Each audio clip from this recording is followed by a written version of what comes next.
สบายดีทุกคนเนาะมื้อนี้มาอยู่แถวดอนนูนนี่เนาะเอามาอัปเดตทางเนาะเป็นยกระดับหน้าทางขึ้นเลยเนาะอยู่แถวดอนนูนแต่ว่ามื้อนี้วันที่5เดือน4ปี2025มันสำเร็จเนาะการยกระดับเส้นทางทางสองภาคเนาะ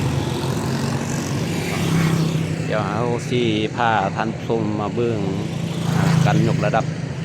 เส้นทางนี้มันเรียบร้อยแล้วเนาะสำเร็จเสร็จสิ้นแล้วเนาะ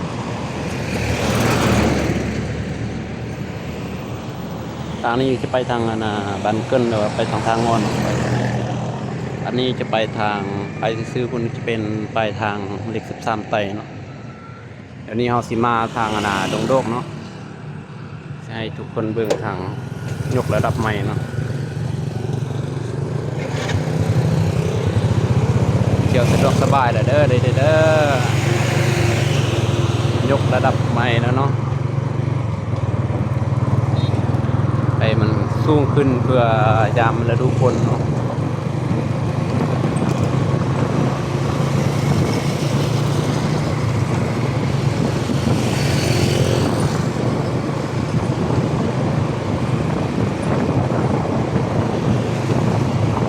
วันนั้นยกระดับทั้งสองฝากเลยแล้วเลยเนาะ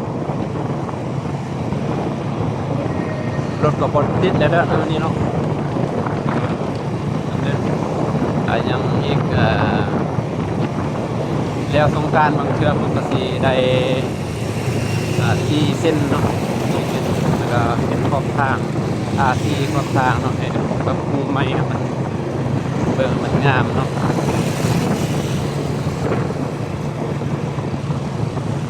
อันนี้เราก็มาอยู่แถวครัวทางรถไฟเนาะนี่เนาะ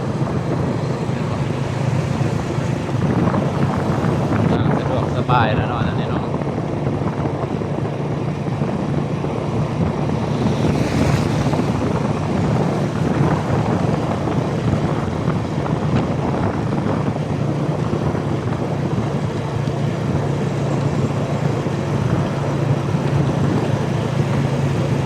ยกระดับเพื่อ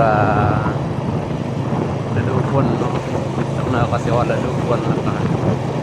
ให้มันถนนทางให้บ่ให้มันลื่นเนาะ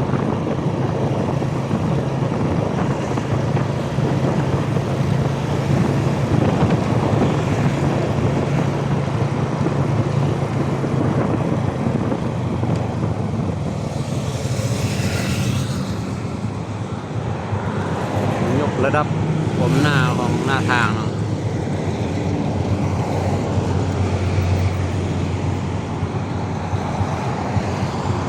ลอยเนาะ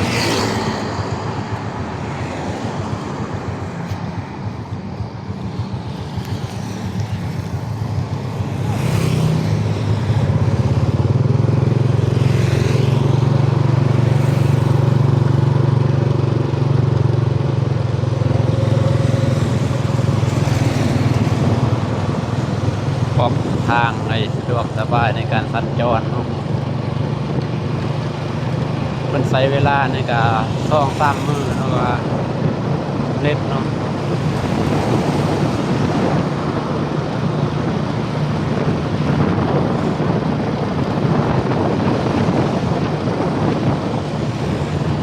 ทางนี้มันยกระดับจนฮอดไฟแดงดงโดกเด้อนี่เด้อ